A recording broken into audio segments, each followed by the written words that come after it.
প্রিয় সপ্তম শ্রেণীর ছাত্রছাত্রীরা, আজকে আমি তোমাদের সাথে আলোচনা করব তোমাদের ইতিহাস বিষয়ে রায় ও মার্টিন প্রশ্নবিচিত্রা 2025-এর তৃতীয় পর্যায়ে মূল্যায়নের 10 স্কুলটা আলোচনা করছি। দেখো, ভারতের শাসন ব্যবস্থা হলো ডির অপশান গণতান্ত্রিক। ইবন বতুতার মতে ভারতের ঘোড়ার পিঠে চিঠি পাঠানোকে বলে বীর অপশান উলাগ। আকবরনামা গ্রন্থটি লিখেছেন সির অপশান আবুল ফজল। পর্যটক পেজ যার সঙ্গে বিজয়নগরের তুলনা করেছিলেন এর অপশান রোম।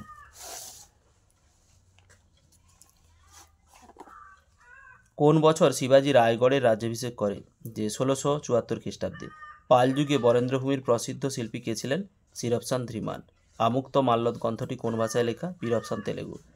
পাল সেন যুগে রাজারা কৃষকদের কাছ থেকে উৎপন্ন ফসলের যতটা পরিমাণ আদায় করত তা হলো বীর অপশান একেচ্ছয়। মধ্য এশিয়ায় মোগলদের প্রাচীন বাসভূমি ছিল বীর অপশান সমরখন্দ। বাংলার ভক্তিবাদের প্রচার করেন এর অপশান চৈতন্যদেবের নেতৃত্বে। তানসেন ছিলেন একজন বিখ্যাত যে সঙ্গীত শিল্পী বিয়েরটা। সুলতানি আমলে নির্মিত ভারতের উচ্চতর মিনারটি হল বীর অপশান কুতুব মিনার। বাদশাহ বা পদশাহ শব্দটি হল বীর অপশান ফরাসি। বিজয়নগরের গৌরব সব থেকে বেড়ে ছিল রাজা এর অপশান কৃষ্ণদেব রায়ের সময়। দুয়ের দাগের এ পূর্ণবাক্যে উত্তর দাও। চর্যাপদগুলি কখন রচিত হতো? খ্রিস্টীয় 10ম থেকে দ্বাদশ শতকে। দুর্বাস কি? যে স্বাধীন শাসনের অস্তিত্ব। ইবন বতুতা কোথাকার অধিবাসী ছিলেন? মরক্কোর। ওয়াতন কথার অর্থ কি? স্বদেশ। ঠিক ভুল। অসমে ভক্তি আন্দোলনের নেতৃত্ব দেন শ্রীমন্ত শঙ্করানন্দ। ভুল। কৃষি পণ্যকে কেন্দ্র করে গ্রামে কারিগরি শিল্প চলত। ঠিক। আকবর কখনো ইসলামী ধর্ম ত্যাগ করেনি। ঠিক।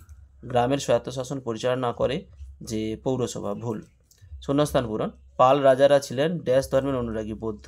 আকবরের ড্যাশ খ্রিস্টাব্দে চিতোর জয় করে? 1568 খ্রিস্টাব্দে। বেমানান শব্দ। প্রতাপ সিং, সংগ্রাম সিং, মান সিং, গুরু গোবিন্দ সিং। গুরু গোবিন্দ সিং। জাহাঙ্গীর, শাহজাহান, যে ঔরঙ্গজেব, শিবাজি। শিবাজি। বিবৃতি ব্যাখ্যা। যে বিবৃতি 1, সেন যুগে বৌদ্ধ ধর্মের যে প্রচার এবং প্রসার কমেছিল।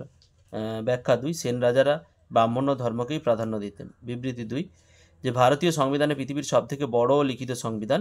ব্যাখ্যা 2, এত ধারা উপধারা কোনো দেশের সংবিধানে নেই। 3 দাগের হচ্ছে পূর্ণমার্ক 2। ভারত সরকারের কাজকর্ম চালানোর জন্য কটি বিভাগ এবং কি কি? রায় মার্টিন নতুন সহায়িকার 219 পৃষ্ঠায় 12 দাগের প্রশ্নটা তোমাদের দেখাচ্ছি। দেখো, এই যে এইখান থেকে এতটা অবধি তোমাদের লিখতে হবে। কৃষ্ণদেব রায় কোন বংশের শাসক ছিলেন? যে তুলুপ বংশের। কোন রাজ্যের রাজা ছিলেন? যে বিজয়নগরে। দোহা কি? দোহা হচ্ছে কবিরের লেখা 2 পঙ্ক্তি কবিতাকে দোহা, তোমরা ওটা লিখে নাও। জাহাঙ্গীরের আত্মজীবনীর নাম কি? তুজুক ই জাহাঙ্গীর। এটি কোন ভাষায় লেখা? এটি ফার্সি ভাষায় লেখা। চাহারবাগ কি? সহায়িকার 177 পৃষ্ঠা যে 34 দাগের প্রশ্নটা, এই যে এইখান থেকে এতটা অবধি তোমাদের লিখতে হবে। অষ্টপ্রধান ব্যবস্থা কি? যে সহায়িকার 196 পৃষ্ঠা 2 দাগের প্রশ্নটা তোমাদের দেখাচ্ছি। দেখো,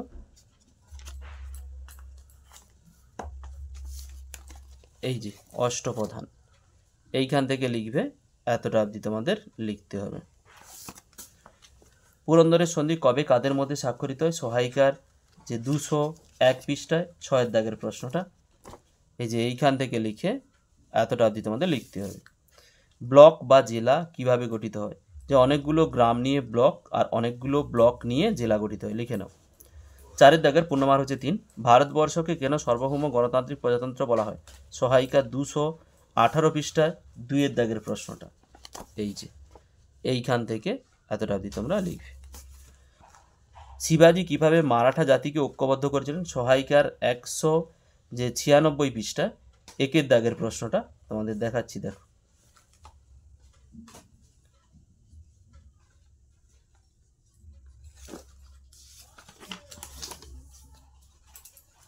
এটা 95 হবে, এটা 95। এই যে এইখান থেকে লিখতে হবে। লিখে এই অবধি লেখার পর পরের পৃষ্ঠার এই যে এই অবধি তোমাদের লিখতে হবে। গ্রাম পঞ্চায়েতের কাজ কি কি? সহায়িকার 220 পৃষ্ঠা 20 দাগের প্রশ্নটা দেখো, এইখান থেকে এতটা অবধি তোমাদের লিখতে হবে। মোগল আমলে স্থাপত্য শিল্পের বিবরণ দাও, সহায়িকার 177 পৃষ্ঠা যে 39 দাগের প্রশ্নটা, এইখান থেকে এতটা অবধি তোমাদের লিখতে হবে। মধ্যযুগে ভারতে কিভাবে ফার্সি ভাষার ব্যবহার এবং জনপ্রিয়তা বৃদ্ধি পেয়েছিল, সহায়িকার 180 পৃষ্ঠায় 54 দাগের প্রশ্নটা তোমাদের দেখাচ্ছি, দেখো এই যে এইখান থেকে এতটা অবধি তোমাদের লিখতে হবে। ক্যালিগ্রাফি ও মিনিয়েচার বলতে কি বোঝো, সহায়িকার 177 পৃষ্ঠার 41 দাগের প্রশ্নটা এইখান থেকে লিখে পরের পৃষ্ঠা এতটা অবধি তোমাদের লিখতে হবে। আলাউদ্দিন খলজি কিভাবে মোগল আক্রমণের মোকাবিলা করে, সহায়িকা যে 93 পৃষ্ঠার যে 32 দাগের প্রশ্নটা এইখান থেকে এতটা অবধি তোমাদের লিখতে হবে।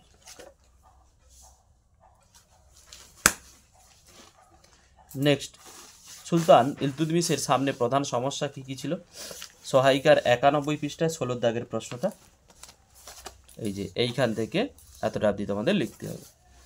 ফিরোজ শাহ তুগলকের জনকল্যাণমূলক কাজ কি কি ছিল, সহায়িকার 94 পৃষ্ঠার 39 দাগের প্রশ্নটা দেখাচ্ছি, এই যে এইখান থেকে এতটা অবধি তোমাদের লিখতে হবে। 5 দাগের পূর্ণমার হচ্ছে 5, সুলতানি ও মোগল যুগের কৃষকদের জীবনযাত্রা বর্ণনা করো, সহায়িকার 172 পৃষ্ঠায় 27 দাগের প্রশ্নটা তোমাদের দেখাচ্ছি, তোমরা দেখো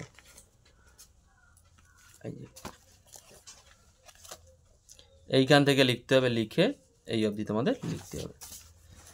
দাক্ষিণাত্য অভিযানের ক্ষত মোগল সাম্রাজ্যের উপর কি প্রভাব ফেলেছিল, সহায়িকার 119 পৃষ্ঠা 21 দাগের প্রশ্নটা তোমাদের দেখাচ্ছি, দেখো এই যে এইখান থেকে লিখে এই অবধি তোমাদের লিখতে হবে।